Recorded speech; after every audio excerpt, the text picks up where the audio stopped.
पण मागच्या 2 लेक्चरमध्ये डॉक्टर बाबासाहेब आंबेडकर सामाजिक सुधारणांचे जे 2 विरोधक आहेत, एक राजकीय विरोधक आणि दुसरे सोशलिस्ट, या दोघांच्या विरोधाला बाबासाहेब आंबेडकर कशा पद्धतीने उत्तर देत आहेत याची चर्चा आपण केली होती. आणि या दोघांचा जे काही प्रॉब्लेम आहे किंवा या दोघांच्या जे काही समस्या आहेत सोशल रिफॉर्मच्या बाबतीमध्ये, त्याला बाबासाहेब आंबेडकर कशा पद्धतीनं उत्तर देत आहेत आणि शेवटी बाबासाहेब आंबेडकर या दोघांनाही काय सांगतायत याची चर्चा आपण केली होती. आणि बाबासाहेब आंबेडकर शेवटचं एक स्टेटमेंट खूप महत्वाचं करतायत, जे महत्वाचं आहे, वाटलं तर तुम्ही ते लिहून घ्यायला पाहिजे, की बाबासाहेब आंबेडकर या दोघांच्या प्रश्नांना उत्तरे दिल्यानंतर या दोघांनाही एका वाक्यामध्ये एक सजेशन सुचवतायत किंवा या दोघांच्याही प्रश्नाला एक उत्तर देत आहेत. ते म्हणतायत, you cannot have political reform, you cannot have economic reform unless you kill this monster. म्हणजे caste is the monster that crosses your path. जात हा एक असा राक्षस आहे जो तुमच्या मार्गामधला अडथळा आहे. जोपर्यंत तुम्ही त्या राक्षसाला मारत नाही तोपर्यंत you cannot have political reform, you cannot have economic reform unless you kill this monster. म्हणजे तुम्ही तोपर्यंत राजकीय सुधारणाही करू शकत नाही आणि आर्थिक सुधारणाही करू शकत नाही. या दोघांनाही बाबासाहेब आंबेडकर उत्तर देत आहेत. कोणाला? राजकीय सुधारकांना ते सांगत आहेत की तुम्ही राजकीय सुधारणा करू शकत नाही, आणि समाजवाद्यांना सांगत आहेत की तुम्ही आर्थिक सुधारणा देखील करू शकत नाही जोपर्यंत तुम्ही या जात नावाच्या राक्षसाला मारत नाही. आणि म्हणून बाबासाहेब आंबेडकर सांगतायत की तुमच्या प्रत्येक रस्त्यामध्ये हा जात नावाचा राक्षस जो आहे, हा जात नावाचा राक्षस तुमच्या प्रत्येक रस्त्यामध्ये तुम्हाला अडवा येणार आहे. आणि त्याच्यामुळे तुम्ही जोपर्यंत त्याला मारत नाही तोपर्यंत तुम्हाला कोणत्याही प्रकारच्या सुधारणा करता येत नाहीत, असं डॉक्टर बाबासाहेब आंबेडकर या दोघांना उत्तर देताना सांगत आहे. त्याच्या पुढे जात असताना आपल्याला हे बघितलं पाहिजे की बाबासाहेब आंबेडकर एवढं सगळं या दोघांना उत्तर दिल्यानंतर बाबासाहेब आंबेडकर म्हणतायत की जातीचं जे काही आपण त्याला काय म्हणतो, समर्थन करणारे जे काही लोक आहेत, ते समर्थन करणारे लोक जात हा आवश्यक घटक आहे असं म्हणतात. त्याचं कारण असं आहे की जात हे काय आहे, तर जात हे दुसरं तिसरं काही नसून एक श्रमाचं विभाजन आहे असं त्यांना वाटतं. आणि म्हणून श्रमाचं विभाजन ही चांगली गोष्ट आहे म्हणून ते काय करतायत की जातीचं समर्थन करतायत. आणि ते म्हणतायत की जगभरामध्ये सगळीकडेच श्रमाचं विभाजन झालेलं आहे आणि भारतामध्ये जर ते झालं तर त्याचा काय वाईट परिणाम होणार आहे. आणि म्हणून बाबासाहेब आंबेडकरांना किंवा इतर जे काही समर्थक आहेत ते लोक बाबासाहेब आंबेडकरांना सांगण्याचा प्रयत्न करत आहेत की जातीचं जे म्हणजे श्रमाचं जे विभाजन आहे, हे श्रमाचं विभाजन पृथ्वी तलावर जेवढे काही राष्ट्र आहेत, जेवढे काही देश आहेत, त्या सगळ्यांमध्ये झालेलं आहे. आणि म्हणून भारतामध्ये जर ते झालं तर मग त्यात वाईट काय आहे. पण बाबासाहेब आंबेडकर सांगतायत the caste system is not merely a division of labour. म्हणजे जात हा जो घटक आहे, हा घटक फक्त श्रमाचं विभाजन नाही आहे, तर ते काय आहे, it is also a division of labours.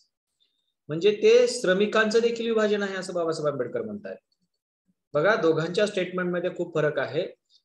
जातीचं समर्थन करणारे लोक म्हणत आहेत की जगभरामध्ये श्रमाचं विभाजन झालेलं आहे, आणि जगभरामध्ये श्रमाचं विभाजन झालेलं असताना भारतामध्ये जर ते जातीच्या नावावरती झालेलं असेल तर यात काय फरक पडतो. पण बाबासाहेब आंबेडकर असं म्हणतायत की हे फक्त श्रमाचं विभाजन नाही आहे, तर हे काय आहे, हे श्रमिकांचं देखील विभाजन आहे. आणि म्हणून हे श्रमिकांचं विभाजन करते म्हणून ही वाईट आहे, हे स्पष्ट करण्याचा प्रयत्न बाबासाहेब आंबेडकर त्यांच्या या भाषणामध्ये करत आहेत. ते काय म्हणतायत, श्रम विभाजन हे आवश्यक आहे हे मीही मान्य करतो, परंतु श्रमिकांचं विभाजन ही मात्र वाईट गोष्ट आहे असं बाबासाहेब आंबेडकरांना वाटतं, कारण ते अनैसर्गिक आहे. जगभरामध्ये जे काही श्रमाचं विभाजन झालेलं आहे ते योग्य आहे, परंतु जर ते श्रमिकांचे विभाजन करत असेल आणि ते जर जातीच्या नावावरती होत असेल तर बाबासाहेब आंबेडकर म्हणतात हे अनैसर्गिक आहे. हे अनैसर्गिक काय आहे? कारण ते कप्पेबंद आहे. हे कप्पेबंद कशा पद्धतीने आहे तर बाबासाहेब आंबेडकर सांगतायत की तुम्ही ज्या जातीमध्ये जन्मता त्या जातीला ठरवून दिलेला व्यवसाय तुम्हाला करायचा आहे. तुम्हाला दुसरा कुठलाही व्यवसाय तुम्हाला निवडता येत नाही, कारण तुम्ही जन्माने त्या जातीचे आहात आणि त्या जातीला जो व्यवसाय ठरवून दिलेला आहे तोच व्यवसाय त्याच्या नंतरच्या पिढीने देखील करायचा आहे. आणि म्हणून बाबासाहेब आंबेडकर म्हणतात हे अनैसर्गिक आहे. हे कशामुळे अनैसर्गिक आहे? कारण तुमच्यामध्ये जर समजा एखादी दुसरी गोष्ट करण्याची ॲबिलिटी असेल, तुमची जर दुसरी एखादी गोष्ट करण्याची पात्रता असेल तर तुम्ही ते करू शकत नाही. कारण तुम्हाला काय झालेलं आहे, तुम्हाला ठरवून दिलेलं आहे की तुम्हाला कशाच्या कुठला व्यवसाय करायचा आहे. तुमचा जो वडिलोपार्जित व्यवसाय आहे तो वडिलोपार्जित व्यवसाय तुम्हाला करायचा आहे आणि म्हणून हे अनैसर्गिक आहे. आता ज्यावेळेस आपण बघतो की आपण डिव्हिजन तर सगळीकडेच आहे. कशाच्या डिव्हिजन्स आहेत? म्हणजे कामाच्या श्रमाच्या जे काही विभागणी आहे ती सगळीकडेच झालेली आहे. तुम्ही जर बघितलं प्लेटोचा कालखंड बघितला किंवा अरिस्टॉटलचा कालखंड बघितला तर तिथे देखील तुम्हाला श्रमाचं विभाजन झालेलं पाहायला मिळते किंवा या विचारवंतांनी सांगितलेलं आहे. काय सांगितलेलं आहे? सामाजिक न्याय सांगत असताना प्लेटोने त्याने असं सांगितलेलं आहे की समाजामध्ये 3 वर्ग आहेत. कुठले आहेत? एक आहे बुद्धिमान लोकांचा वर्ग, दुसरा आहे साहसी लोकांचा वर्ग आणि तिसरा आहे लालची लोकांचा वर्ग. आणि हे तिन्ही वर्ग सांगत असताना त्यांनी असं म्हटलेलं आहे की या तिन्ही वर्गांनी काय करायचं आहे, त्यांना जे काही काम ठरवून दिलेलं आहे ते काम त्यांनी करायचं आहे.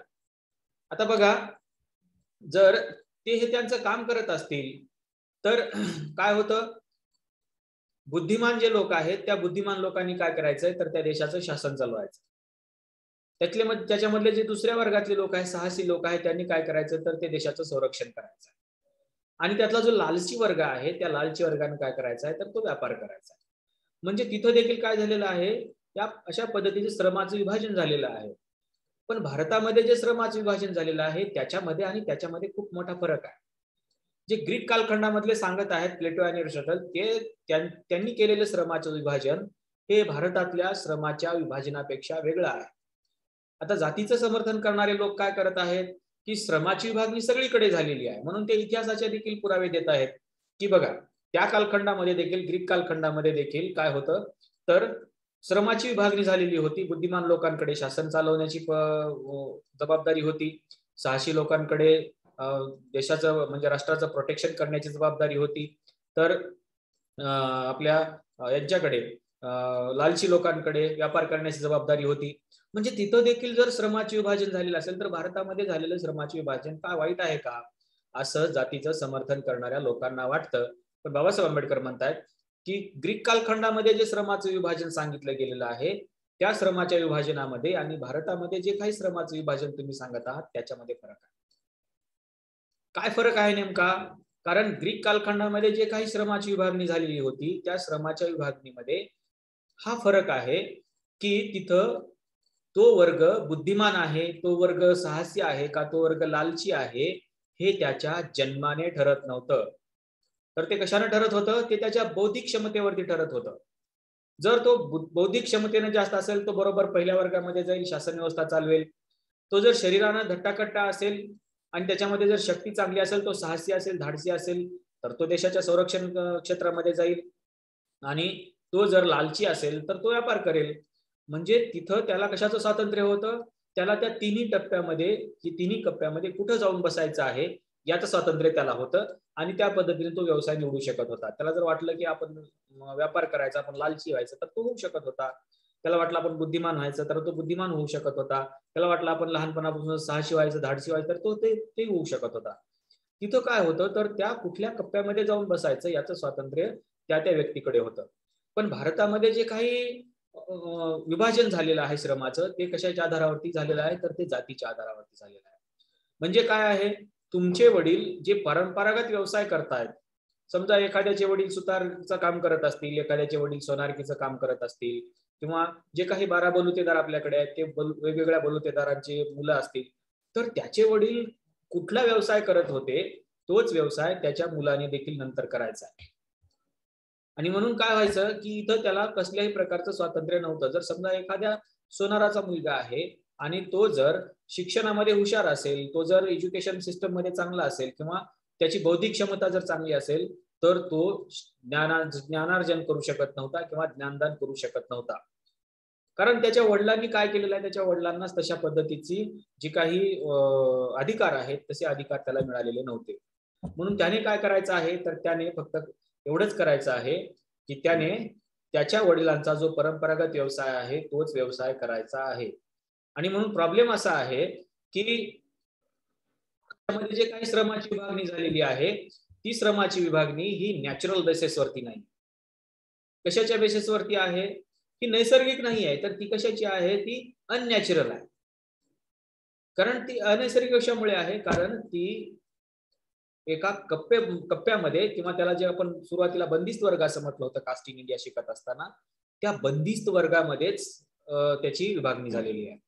म्हणजे काय झालेलं आहे की तो ज्या जातीमध्ये जन्माला आलेला आहे त्या जातीला जो व्यवसाय ठरवून दिलेला आहे तो व्यवसाय त्या जातीनेच करायचा आहे. हे नॅचरल आहे का? नैसर्गिकरित्या तो खूप स्ट्रॉंग आहे, तो बुद्धिमान आहे, पण तो ज्ञानार्जन करू शकत नाही किंवा ज्ञानदान करू शकत नाही, त्याला तसा अधिकार नाही. म्हणून बाबासाहेब आंबेडकर असं म्हणतात की ज्या पद्धतीने ग्रीक कालखंडामध्ये जी काही श्रमाची विभागणी झालेली होती तशा पद्धतीची श्रमाची विभागणी भारतामध्ये झालेली आपल्याला पाहायला मिळत नाही.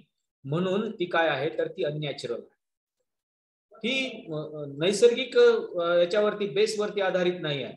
आणि म्हणून बाबासाहेब आंबेडकर म्हणतायत की ही अनैसर्गिक असल्यामुळे ही अन्यायी स्वरूपाची आहे. एखाद्याचं जर खूप चांगलं टॅलेंट असेल तर त्या टॅलेंटला देखील ही जी कप्पेबंद व्यवस्था आहे ही कप्पेबंद व्यवस्था काय करते आहे, तर तिथंच त्याला मारून टाकते आहे.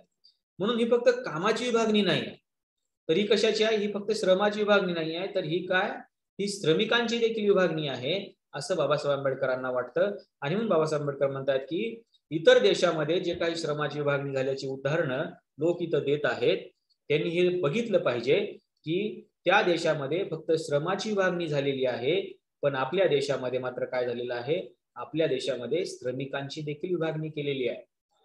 आणि म्हणून बाबासाहेब आंबेडकर म्हणतात की हे सगळं जे आहे हे नैसर्गिक आहे, नॅचरल आहे.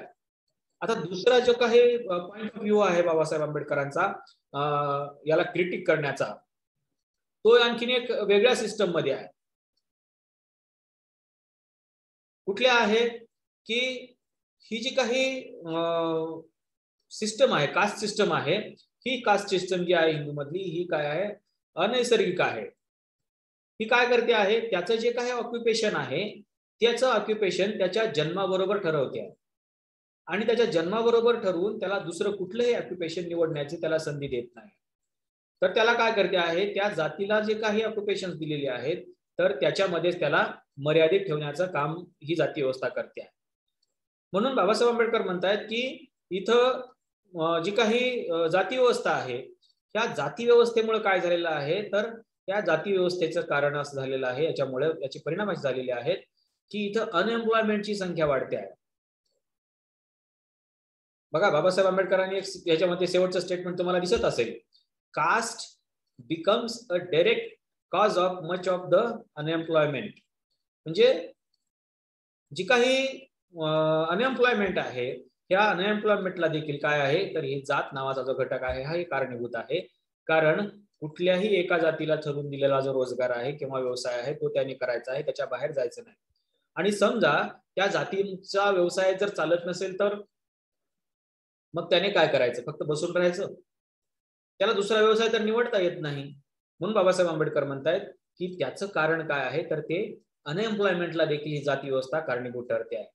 आणि म्हणून त्याच्या जातीने ठरवलेला जो त्याला त्या जातीला जो ठरवून दिलेला व्यवसाय आहे त्या व्यवसायामध्ये जर घाटा होत असेल, तो जर व्यवसाय चालत नसेल तर मग त्याने काय करायचं, तर फक्त बसून राहायचं, त्याने दुसरा कुठलाही व्यवसाय निवडायचा नाही. असं झाल्यामुळे काय होतं, तर त्यांच्या जगण्याचे प्रश्न निर्माण होत आहेत, त्यांच्या कामाचे प्रश्न निर्माण होत आहेत. आणि म्हणून बाबासाहेब आंबेडकर म्हणतात की हे जे सगळं जे आहे हे अननॅचरल आहे.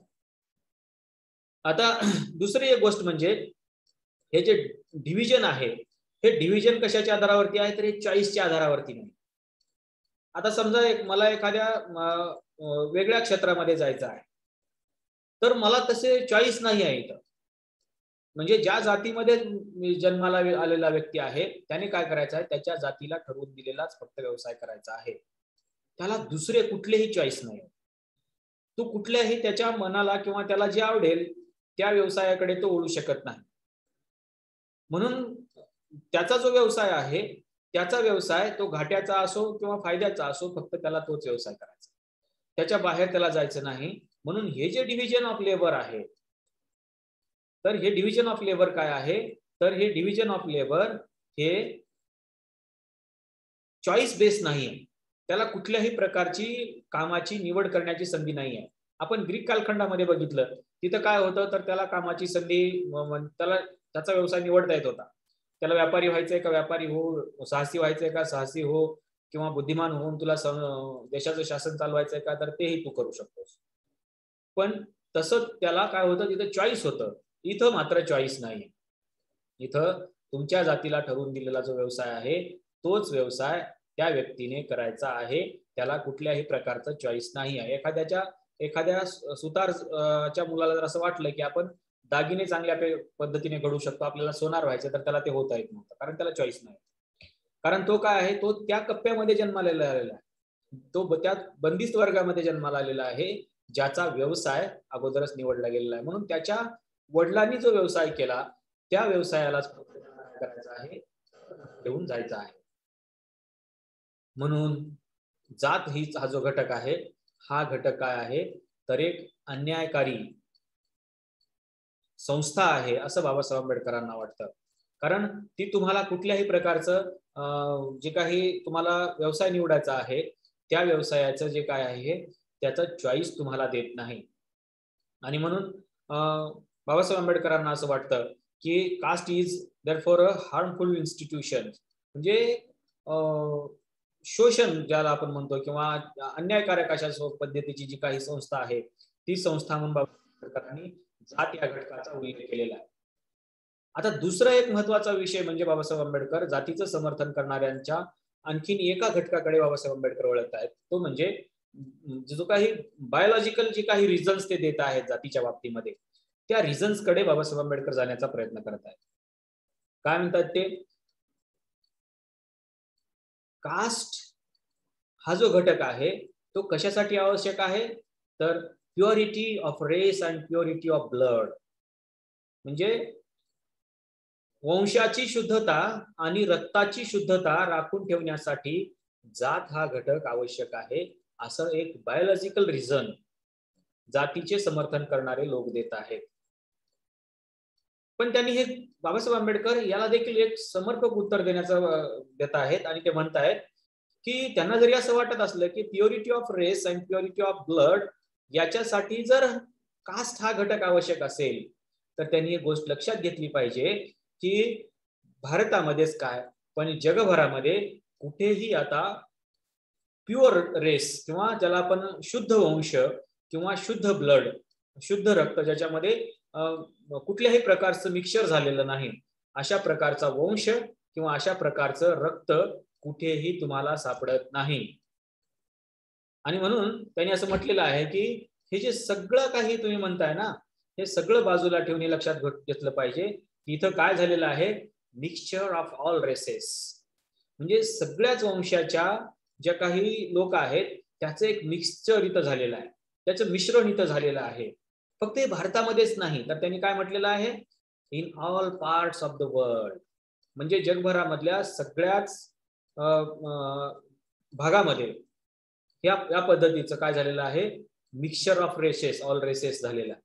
आणि म्हणून त्यांनी असं म्हटलेलं आहे की ज्याचं जातीचं समर्थन करत असताना जे लोक purity of race and purity of blood सांगत आहेत, तर तशा पद्धतीचं सध्या कुठेही तुम्हाला वंश शुद्ध किंवा शुद्ध रक्ताचे लोक तुम्हाला कुठेही भेटत नाहीत.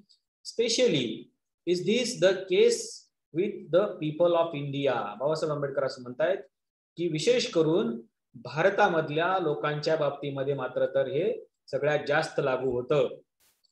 त्याचं कारण काय आहे, कारण भारतामध्ये जे परकीय आक्रमण झालेले आहेत ते फ्रेंच, इंग्रज, डच हे तर माहितच आहे, पण त्याच्या अगोदर जे काही लोक आलेले आहेत त्या लोकांचे देखील काही बाबासाहेब आंबेडकरांनी याच्यामध्ये सांगण्याचा प्रयत्न केलेला आहे. सगळ्यात महत्त्वाचं म्हणजे बाबासाहेब आंबेडकरांनी एक संदर्भ या ठिकाणी दिलेला आहे, तो म्हणजे डी.आर. भांडारकर यांचा. काय म्हणतायत भांडारकर? भांडारकर त्यांचा जो काही रिसर्च पेपर आहे, त्या रिसर्च पेपरमध्ये ज्याचं टायटल आहे foreign elements in the Hindu population. तुम्हाला परीक्षेला हा प्रश्न येऊ शकतो की डी.आर. भांडारकर यांचा कुठल्या रिसर्च पेपरचे संदर्भ बाबासाहेब आंबेडकरांनी वापरलेले आहेत. तर ते तुम्हाला सांगता आलं पाहिजे की foreign elements in the Hindu population, किंवा असंही विचारलं जाऊ शकतं की foreign elements in the Hindu population हा निबंध किंवा हा रिसर्च पेपर कोणाचा आहे. तुमचा जर ऑब्जेक्टिव्ह पेपर झाला तर तुम्हाला ऑप्शन दिले जातील, त्याच्यामधलं हे नाव तुम्हाला लक्षात असलं पाहिजे की डी.आर. भांडारकर. डी.आर. भांडारकर यांचा हा निबंध आहे, शोध निबंध आहे foreign elements in the Hindu population. तर हे लक्षात ठेवा. आता हे डी.आर. भांडारकर जे आहे, ज्यांचा संदर्भ बाबासाहेब आंबेडकर देत आहेत, हे डी.आर. भांडारकर नेमकं काय म्हणतायत बघा. त्यांचं पहिलं जे स्टेटमेंट आहे, there is hardly a class of caste in India which has not a foreign strain in it.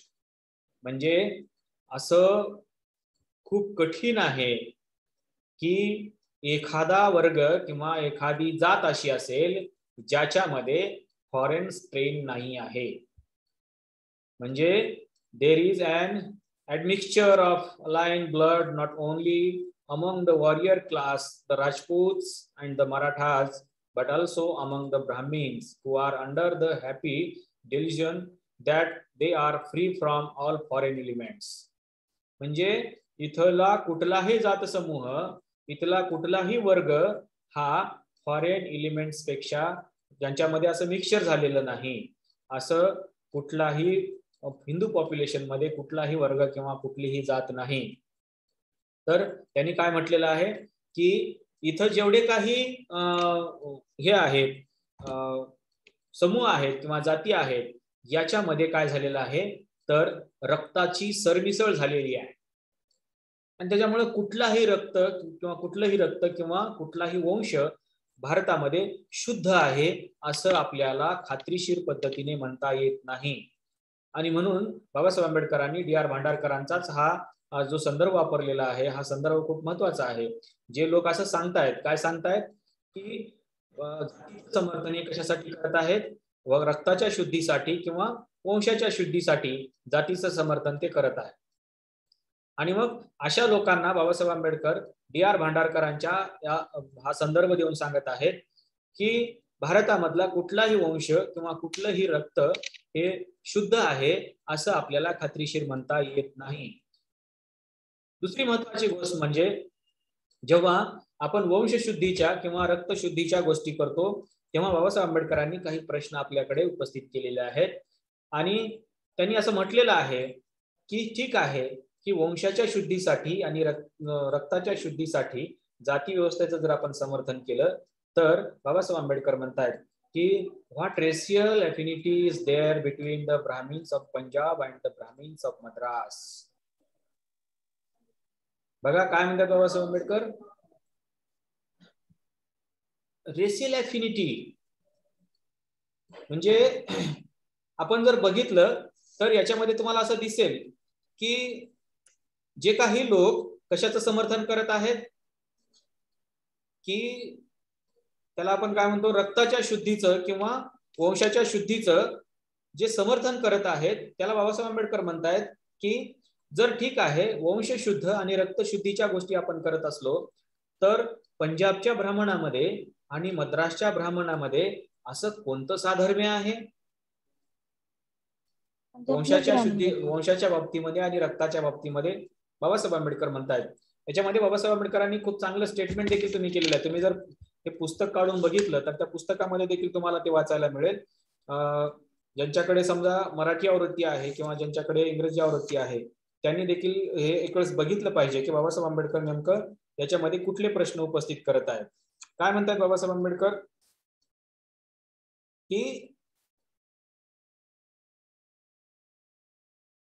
जे काही पंजाबचे ब्राह्मण आहेत त्या पंजाबच्या ब्राह्मणामध्ये आणि मद्रासच्या ब्राह्मणामध्ये कुठलं साधर्म्य आहे? जे काही बंगालचे अनटचेबल्स आहेत त्या बंगालच्या अनटचेबल्स मध्ये आणि मद्रासच्या अनटचेबल्स मध्ये कुठलं साधर्म्य आहे? जे काही पंजाबचे ब्राह्मण आहेत आणि पंजाबचे चांबार आहेत यांच्यामध्ये कुठला फरक आहे? रेशियल डिफरन्स कुठला आहे? किंवा जे काही मद्रासचे ब्राह्मण आहेत आणि मद्रासचेच अपरिय आहेत त्यांच्यामध्ये कुठला फरक आहे? दोन्ही गोष्टी बाबासाहेब आंबेडकरांनी विचारलेल्या आहेत की जर शुद्धीच्या गोष्टी आणि रक्तशुद्धीच्या गोष्टी तुम्ही करत असाल तर आपण हे लक्षात घेतलं पाहिजे की पंजाबच्या ब्राह्मणामध्ये आणि मद्रासच्या ब्राह्मणामध्ये काय साधर्म्य आहे, बंगालच्या अस्पृश्यांमध्ये आणि मद्रासच्या अस्पृश्यांमध्ये काय साधर्म्य आहे, हे साधर्म्य शोधण्याबरोबरच तुम्ही हे देखील शोधलं पाहिजे की पंजाबच्या ब्राह्मणामध्ये आणि पंजाबच्या चांबारांमध्ये काय फरक आहे किंवा मद्रासच्या ब्राह्मणामध्ये आणि मद्रासच्या परियमध्ये काय फरक आहे. तर याच्यामध्ये तुम्हाला साधर्म्य आणि फरक अशा गोष्टी तुम्हाला सांगता येत नाही. म्हणून बाबासाहेब आंबेडकर म्हणतायत की याच्यामुळे तुम्हाला जात हा जो घटक आहे हा वंशाचा जो काही भाग आहे किंवा ज्याला आपण वंशामधलं जे काही डिव्हिजन्स आहे तर त्याला आपल्याला तसं म्हणता येईल का? तर नाही. बाबासाहेब आंबेडकर म्हणतायत the Brahmin of the Punjab is racially the same stock as the Chamar of the Punjab and the Brahmin of Madras is of the same race as the Pariah of Madras. म्हणजे तुम्ही जरी कुठला विचार करत असलात, मद्रासच्या ब्राह्मणांचा आणि पंजाबच्या ब्राह्मणांचा, मद्रासच्या अनटचेबल्सचा आणि बंगालच्या अनटचेबल्सचा किंवा पंजाबच्या ब्राह्मणांचा आणि पंजाबच्या चांबारांचा किंवा पंजाबच्या ब्राह्मणांचा किंवा मद्रासच्या परियांचा याचा जर विचार करत असाल तर बाबासाहेब आंबेडकर म्हणतायत हे सगळे जे आहेत ते रेसियली काय आहेत? सेम स्टॉक मधले आहेत, एकाच स्टॉक मधले आहेत. त्याच्यामुळं caste system is a social division of people of the same race. त्याच्यामुळे काय आहे? जाती व्यवस्था ही सामाजिक विभागणी आहे. कशाची? सारख्याच वंशाच्या लोकांची ती सामाजिक विभागणी आहे.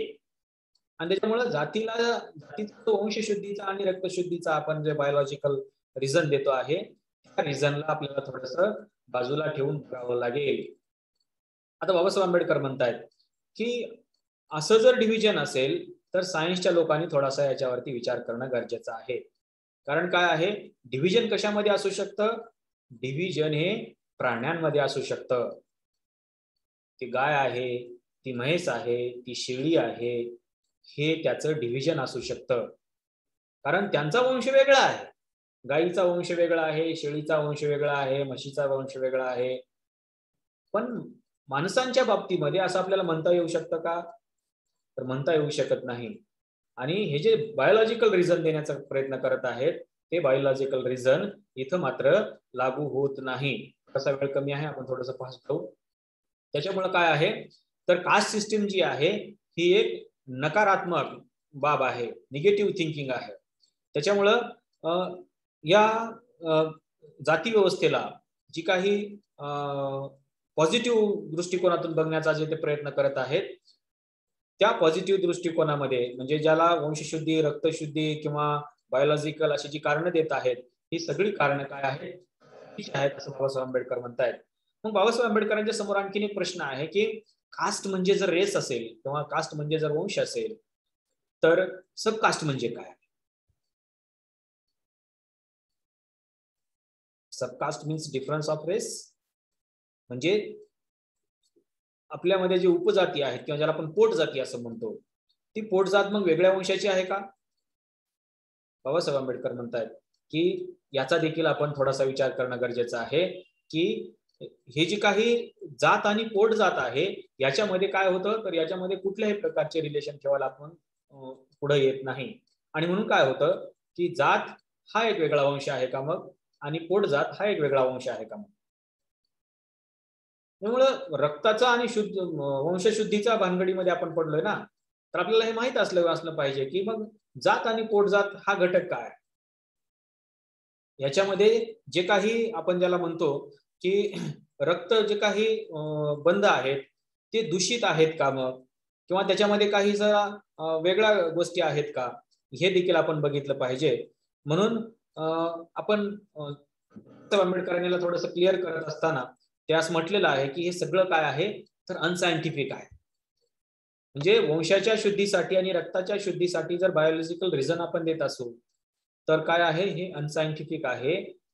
जर जात हा घटक वंशशुद्धीसाठी आणि रक्तशुद्धीसाठी जर महत्वाचा आहे असं आपल्याला वाटत असेल तर बाबासाहेब आंबेडकर म्हणतायत, एकत्र जेवण्यामुळे वंश वाटतो का, किंवा वंशामध्ये दूषितपणा येतो का, किंवा एकत्र जेवल्यामुळे रक्तामध्ये दूषितपणा येतो का. एकत्र जेवल्यामुळे किंवा एका ताटात जेवल्यामुळे तर रक्तामध्ये दूषितपणा येत नाही, वंशामध्येही दूषितपणा येत नाही. मग हे याच्यापासून एवढं दूर का आपण गेलेलो. तर जे काही सहभोजन आहे हे सहभोजन कास्ट आणि सब कास्ट मध्ये तर होणं अपेक्षित आहे, पण ते देखील होत नाही. म्हणून जे रिझन आपण देतो आहे कशाचं, वंशशुद्धीचं आणि रक्तशुद्धीचं, हे रिझन जर तिथपर्यंतच मर्यादित असतं तर मग काय झालं असतं, इंटरडायनिंग झाली असती between caste and sub caste मध्ये, पण ती देखील आपल्याकडे होताना पाहायला मिळत नाही. आणि म्हणून जात याच्यामधून जे काय आहेत याच्यामधून कुठलेही जे काही ऑर्गन्स आहेत ऑर्गन्स एकमेकांमध्ये मिक्स होत नाही. पण बाबासाहेब आंबेडकरांनी आणखीन एक बॅटसन नावाचे जे काही विचारवंत आहेत त्यांच्या पुस्तकाचा एक संदर्भ याच्यामध्ये देण्याचा प्रयत्न केलेला आहे. आणि त्यांनी असं म्हटलेलं आहे की हे जे बॅटसन आहे संदर्भ बाबासाहेब आंबेडकरांनी महत्त्वाच्या गोष्टी याच्यामध्ये नमूद केलेले आपल्याला पाहायला मिळत आहेत की हा जो प्रकार आहे हा प्रकार थोडासा वेगळा प्रकार आहे. काय म्हणतायत त्याच्यामध्ये, बॅटसनचं जे पुस्तक आहे मॅन्डल्स प्रिन्सिपल्स ऑफ हेरिडिटी, याच्यामध्ये बॅटसन यांनी असं म्हटलेलं आहे की उच्च मानसिक क्षमता अनुवांशिक दृष्ट्या संक्रमित होतात. काय म्हटलेलं आहे, उच्च मानसिक क्षमता अनुवांशिक दृष्ट्या संक्रमित होतात, त्याचे परिवहन एका विशिष्ट पद्धतीने होत असतं असं दर्शवणारी कुठलीही बाब सिद्ध झालेली नाही.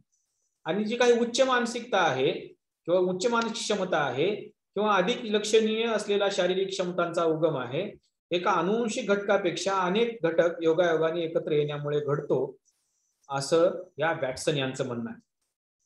त्यामुळं जाती व्यवस्थाची जी तिची धारणा आहे वंश शुद्ध ठेवला पाहिजे किंवा त्याच्यामधून सुप्रजनन झालं पाहिजे, म्हणजे चांगली संतती जन्माला आली पाहिजे, हा जो विषय आहे हा विषय देखील काय आहे तर तो विषय चुकीचा आहे, अनसायंटिफिक आहे.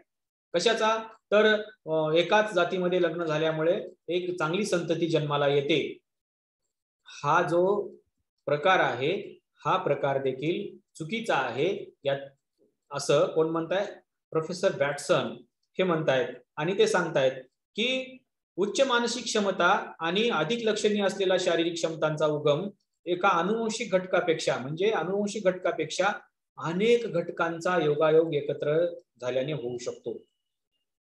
म्हणून वॅटसन यांचं देखील म्हणणं आहे की जरी त्याला आपण काय म्हटलेलं आहे, सुप्रजननासाठी जरी आपण समजा एका जातीमधले विवाह मान्य करत असलो हे देखील एक चुकीची आहे तर या वॅटसन यांचं म्हणणं आहे. त्याच्यामुळं याच्यामध्ये आणखी एक गोष्ट बाबासाहेब आंबेडकरांनी सांगितलेली आहे की त्या पद्धतीने जर आपण गेलो की सुप्रजनन झालं पाहिजे म्हणून आपण एका जातीचा विचार केला पाहिजे, तर बाबासाहेब आंबेडकर म्हणतायत की भारतातले जे लोक आहेत ते काय आहेत, C3 टाईपचे लोक आहेत. हितोज are C3 type people. C3 type कशाचे म्हटलेलं आहे तर याच्यामध्ये असं म्हटलेलं आहे शारीरिक खुरचटलेल्या लोकांचा किंवा खुरटलेल्या लोकांचा हा एक वंश आहे जो की कसा आहे तर त्याच्यामध्ये ताकदीची कमतरता आहे आणि ठेंगू आणि खुजा लोकांचा हा वंश आहे. कसला वंश आहे, एकदम बुटक्या लोकांचा वंश आहे किंवा खुजा लोकांचा वंश आहे ज्याच्यामध्ये शारीरिक क्षमता खूप ताकद खूप कमी आहे, अशा लोकांचा हा वंश आहे. आणि म्हणून त्यांनी असं म्हटलेलं आहे की याच्यामधले जवळपास 10 मधले 9 लोक हे काय आहेत, अनफिट फॉर मिलिटरी सर्व्हिसेस, म्हणजे मिलिटरी मध्ये जाण्यासाठी देखील 10 मधले 9 लोक अनफिट आहेत, फक्त एकच माणूस त्याच्यामधला